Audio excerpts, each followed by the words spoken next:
రకరకాలుగా అటాక్ ఇస్తున్నారు. మాట్లాడండి, పర్లేదు మాట్లాడండి. వేణు గారు ఇప్పుడు మాట్లాడుతూ ఆయన చెప్పడం జరిగింది, పెద్దిరెడ్డి రామచంద్రారెడ్డి గారి భూములన్నీ ఆక్రమించుకున్నటువంటి భూములు, కొండ పట్టాలు, దేవుని భూములు రకరకాలుగా చెప్పుకుంటూ రావడం జరిగింది. ఓకే, చిత్తూరు జిల్లాలో పుట్టాడు కాబట్టి పెద్దిరెడ్డి రామచంద్రారెడ్డి గారు ఏందనేది తెలుసు, ఆయన కెపాసిటీ తెలుసు, ఆయన ఎలాంటి వాడు అనేది తెలుసు. కాకపోతే పార్టీ మారిన తర్వాత ఆయన బాధ్యత ఆయన చేయాలా. ఇప్పుడు పెద్దిరెడ్డి రామచంద్రారెడ్డి గారు మంచోరని వేణు గారు చెప్పినారు అనుకో, మరుసటి రోజు బయటికి పంపించారు పార్టీలో అంటే. కాబట్టి ఆయన చెప్పాలి కాబట్టి చెప్పినాడు, ఓకే మంచిదే. ఇప్పుడు ఆయన, నువ్వు, నేను, రాష్ట్ర ప్రజలు, ప్రభుత్వం అందరూ కలిసి ఆలోచన చేస్తే పెద్దిరెడ్డి రామచంద్రారెడ్డి గారు అటవీ శాఖ మంత్రిగా ఉన్నది 2009 నుండి 2014 వరకు. ఇది కొన్నది 20 సంవత్సరాల కిందట, నిన్న మొన్న కాదు. అది రిజిస్టర్ భూమిని కొన్నాడు, రిజిస్టర్ భూమి తీసుకున్నాడు, దాని వాళ్ళ కుటుంబ సభ్యుల పేర్లతోనే ఉన్నారు, నకిలీ పేర్లు లేవు, వాళ్ళు ఆక్రమించుకోలేదు, ఎవరి పేర్లతో లేవు.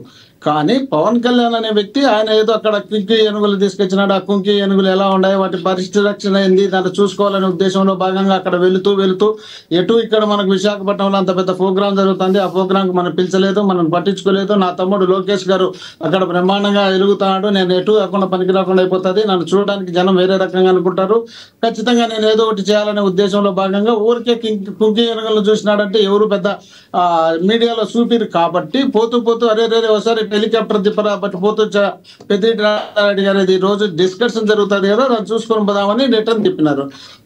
పోతూ పైన నుండి కూడా ఒక కెమెరా తీసుకొని ఫోటో కొట్టుకున్నాడు, అది చూసినాడు, వచ్చినాడు, ఆరోపణ చేసినాడు. ఈ ఆరోపణలు ఎప్పటి నుండి ఆయన మీద చేస్తున్న ఆరోపణ, ఈ రోజు నిన్న చేసిన ఆరోపణ కాదు. నేనేమంటున్నానంటే నిజంగా పవన్ కళ్యాణ్ గారు పర్ఫెక్ట్ గా చేస్తున్నారంటే, గతంలో ఒక మాట అన్నాడు ఆయన, ఏమన్నాడు, పెద్దిరెడ్డి రామచంద్రారెడ్డి గారి జపాన్లో ఎర్రచందనం దొరికింది, వాళ్ళదే ఇది, వాళ్ళకి ఆడున్నారు, వాళ్ళు పట్టుకున్నాము, అది తీసుకొచ్చాము అని చెప్పారు. కానీ దాన్ని అక్కడ ఏం చేసినారో ఇంతవరకు దాని గురించి చెప్పడు, చేయడు. ఎందుకంటే అధికారం రాకముందు చెప్పిన మాట అధికారంలోకి వచ్చి దాదాపు 2 సంవత్సరాలు కావచ్చు అండి, 2 సంవత్సరాలు దాన్ని తీసుకురాలేదంటే మరి 80 అక్కడ ఏమన్నా కమిషన్ తెచ్చుకున్నాడా? రెండోది, సీజ్ ద షిప్ అని విశాఖపట్నంలో కాకినాడలో పోయి షిప్లో నిలబడి బ్రహ్మాండంగా పోజులు ఇచ్చి బ్రహ్మాండంగా ఫోటో తీసి బ్రహ్మాండంగా మాట్లాడినప్పుడు చూసే వాళ్ళంతా రియల్ హీరో ఉన్నట్టున్నాడు, రియల్ హీరో కాదు రియల్ హీరో ఉన్నట్టున్నాడు అనుకున్నారు. కానీ లాస్ట్గా అదే వచ్చి తెలుగుదేశం పార్టీ నాయకుడు మినిస్టర్కు బంధువు అని తెలిసిన తర్వాత సీజు లేదు, షిప్ లేదు, 2 లేవు, సైలెంట్గా ఇంట్లో కూర్చున్నాడు, ఏం మాట్లాడలేదు. ఇప్పుడు పెద్దిరెడ్డి రామచంద్రారెడ్డి గారి అటవీ శాఖ భూముల మీద అని పోయినారు. స్వయంగా ఫారెస్ట్ అధికారి చెప్తున్నాడు, ఆ పక్కన 30 ఎకరాలు ఉంది, ఆ 30 ఎకరాలకు సంబంధించి మేము కేసు మీద వాళ్ళ మీద కేసు పెట్టడానికి లేదు, ఈ 30 ఎకరాలకు సంబంధించి వాళ్ళ పక్కన ఉంది కాబట్టి దీని మీద మేము కేసు పెట్టామని ఆయన చెప్తున్నాడు. కాబట్టి దాన్ని దీన్ని వదిలిపెట్టేసి రకరకాలుగా ఏదో కారణాలు చెప్పుకోవడానికి వెళుతూ మోహన్ రెడ్డి గారు, ఫారెస్ట్ ఆఫీసర్ గారు ఏం చెప్పారు? అది మోహన్ రెడ్డి గారు ఎవరు ఆక్రమణ చేశారు? 30 ఎకరాలు దాని పక్కన ఉంది, ఈ 40 ఎకరాలు ఇలా పేరుతో ఉంది, 30 ఎకరాలు దాని పక్కన ఉంది, ఆ పక్కన ఉన్న భూమి కూడా వెళ్ళదే అనుకో మేము దీని మీద కేసు పెట్టాము. మళ్ళీ ప్లే చేయమంటారు? 40 ఎకరాల మీద కాదు, ఆక్యుపై చేశారు అని చెప్తున్నారు ఆయన. 40 ఎకరాలు ఆక్యుపై చేసింది కదా, ఆల్రెడీ కొన్నది. అది కావాలంటే రిజిస్టర్ పత్రాలు కూడా చూపించినారు, ఏం చూడలేదేమో తెలియదు. కానీ 32 ఎకరాలు 40 ఎకరాలు రిజిస్టర్ భూమి వాళ్ళు ఆక్యుపై చేసుకున్న వాళ్ళ ఒక రౌండ్ వేసుకోండి. అది 30 ఎకరాలు దాని పక్కన ఉంది, ఆ పక్కన ఉన్న భూములు ఎవరికి సంబంధించినట్టు వీళ్ళకి సంబంధించినట్టు కాదు అవి. దాన్ని వీళ్ళు తీసుకొచ్చి దానికి అటాచ్ చేసి ఇది పెద్దిరెడ్డి రామచంద్రారెడ్డి గారితే ఈయన మీద కేసు పెట్టాలనే ఉద్దేశంలో భాగంగా పవన్ కళ్యాణ్ గారు ఒత్తిడి చేస్తే అటవీ శాఖ అధికారి దానిపైన వివరణ ఇస్తున్నాడు.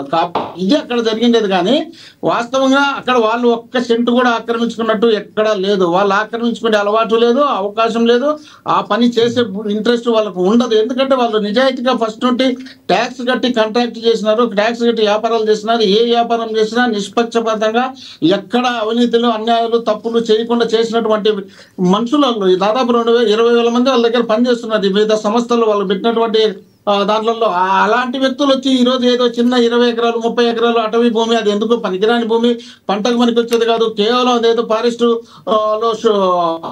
భూమి అక్కడ రైతులుగా ఉన్నటువంటి వాళ్ళతో కొని రిజిస్టర్ చేసుకొని వేస్తే దాన్ని తీసుకొని మీరు ఏదో పెద్ద ఘనకార్యాలు చేస్తున్నారు, దాంట్లోనే పెద్దిరెడ్డి రామచంద్రారెడ్డి గారు సంపాదించుకుంటున్నారు, దాంట్లోనే ఆదాయం వస్తుంది, ఆదాయంతోనే కోర్టు సంపాదిస్తున్నారు అన్నట్టు వీళ్ళు దుష్ప్రచారం చేయడానికి ప్రయత్నం చేస్తున్నారు. తెలుగుదేశం పార్టీ పుట్టుక నుండి మా వైఎస్ఆర్ కాంగ్రెస్ పార్టీ పుట్టినప్పటి నుండి ఏదో విధమైనట్టు అబాండాలు వేయాలనే ఉద్దేశంలో భాగంగానే ప్రయత్నం చేస్తున్నారు. జగన్మోహన్ రెడ్డి గారు రాజకీయాల్లోకి వచ్చిన తర్వాత 2009లో ఎంపీ అయిన తర్వాత ఏ ఒక్కరోజు ఆయన మీద ఆరోపణ చేయనటువంటి వీళ్ళు రాజశేఖర రెడ్డి గారు చనిపోయిన తర్వాత, రాజశేఖర రెడ్డి గారు చనిపోయిన తర్వాత జగన్మోహన్ రెడ్డి గారి మీద 1,00,000 కోట్ల అవినీతి అని చెప్పి ఆరోపణ చేసి దాని మీద విపరీతమైన కేసులు పెడితే ఆ కేసులు ఈ రోజుకి ఒక్కటి కూడా తగలేదు. మరి 2 సార్లు వీళ్ళే కేంద్రంలో ఉన్నారు, రాష్ట్రంలో ఉన్నారు, తేల్చొచ్చు కదా. అవి తేల్చకుండానే మీరు అనవసరంగా మీ ఇష్టం వచ్చినట్టు మీరు ఆరోపణలు చేసుకుంటూ పోతున్నారు. ఆ తర్వాత వచ్చినటువంటి వ్యక్తి పెద్దిరెడ్డి మితిన్ రెడ్డి గారిని ఈ అధికారంలోకి వచ్చిన తర్వాత మితిన్ రెడ్డి గారు బాగా విలువైనటువంటి నాయకుడుగా, జగన్మోహన్ రెడ్డికి దగ్గరగా, ఇతర నియోజకవర్గాల్లో ప్రభావం చూపే నాయకుడుగా ఉన్నాడు. కాబట్టి అలాంటి వ్యక్తిని ఏదో విధంగా ఇబ్బందులకు గురి చేయాలంటే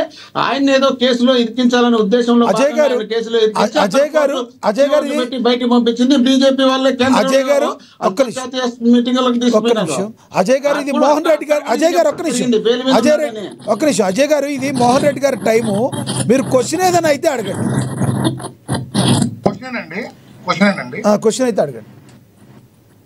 లక్ష్మీనాథ్ గారు, మీరు అడిగిన అంశం అటవీ భూములు దోపిడీ.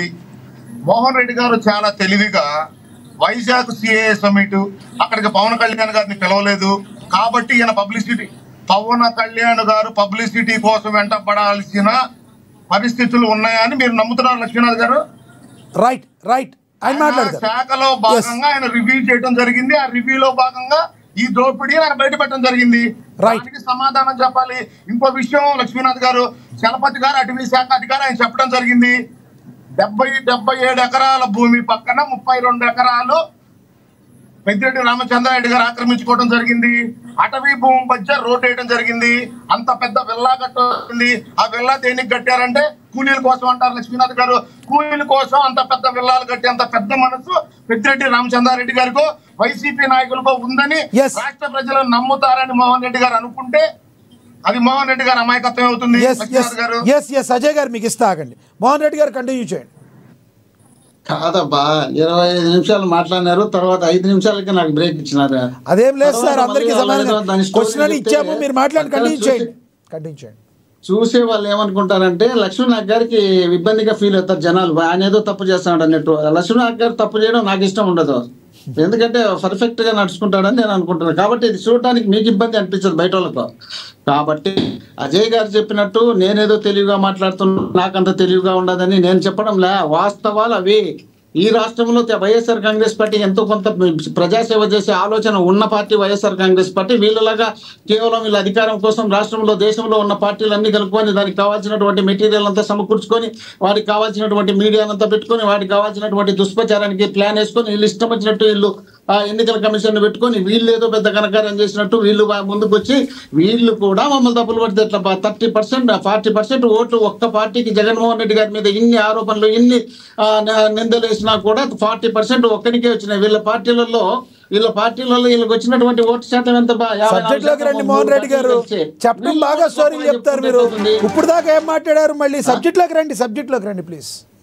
దానికి దీనికి అయ్యా కొంచెం వినాలా. అజయ్ గారు ఏమన్నారు, వీళ్ళను చూసి 11 సీట్లు ఇచ్చినారు అన్నప్పుడు అది దాంట్లో సబ్జెక్ట్ లో భాగం కదా ఇది. అజయ్ గారు ఆగండి. ఇప్పుడు వాళ్ళను మాట్లాడేటప్పుడు కంట్రోల్ చేస్తే నేను కంట్రోల్ గానే మాట్లాడతా. వాళ్ళు తప్పించి నన్ను తప్పు అంటే ఎట్లవుతుంది? ఎవరైనా అన్నాడు 11 సీట్లని. 11 సీట్లు వచ్చినప్పుడు 40% ఓట్లు వచ్చినాయి అనేది మర్చిపోయి మీ ఇష్టం వచ్చినట్టు మీరే మాట్లాడితే 40% మీ పార్టీ మీ 3 పార్టీలకు కలిసి కదా వచ్చింది. 3 కాదు, దాంతో కలిపితే ఎంతో కొంత కాంగ్రెస్ కూడా మీరే కలుపుకున్నట్టే. దాంట్లో కాంగ్రెస్ పార్టీని 4 పార్టీలు కలిపి మీరు అధికారం మీరు ముందుకు వచ్చి దాంతోపాటు ఎన్నికల కమిషన్ మీకు గుప్పెట్లో పెట్టుకొని మీరు నడిపించి వచ్చినటువంటి సీట్లు దాంట్లో కూడా మీరు గొప్పగా చెప్పుకుంటే కాంగ్రెస్ పార్టీ మీద కదా సార్. కొద్దిసేపు సోదరా, ఇప్పుడు నేను మాట్లాడలేదు. అజయ్ గారు ఒక్క నిమిషం ఆగండి. మీరు అజయ్ గారు మాట్లాడితే వాదోపాదాలు తప్ప ఏది ఉండదు. వాదోపాదాలు వద్దు. నేను అంటే మీకు అడ్డపడతా. మీరు మాట్లాడేటప్పుడు నేను మాట్లాడలేదు. మీకు విఘ్నత ఉంటే మాట్లాడినంత వరకు ఓపిక పట్టండి. విఘ్నత లేదు. అజయ్ గారు ఒక మాట వినండి. అజయ్ గారు మీరు మాట్లాడినప్పుడు అజయ్ గారు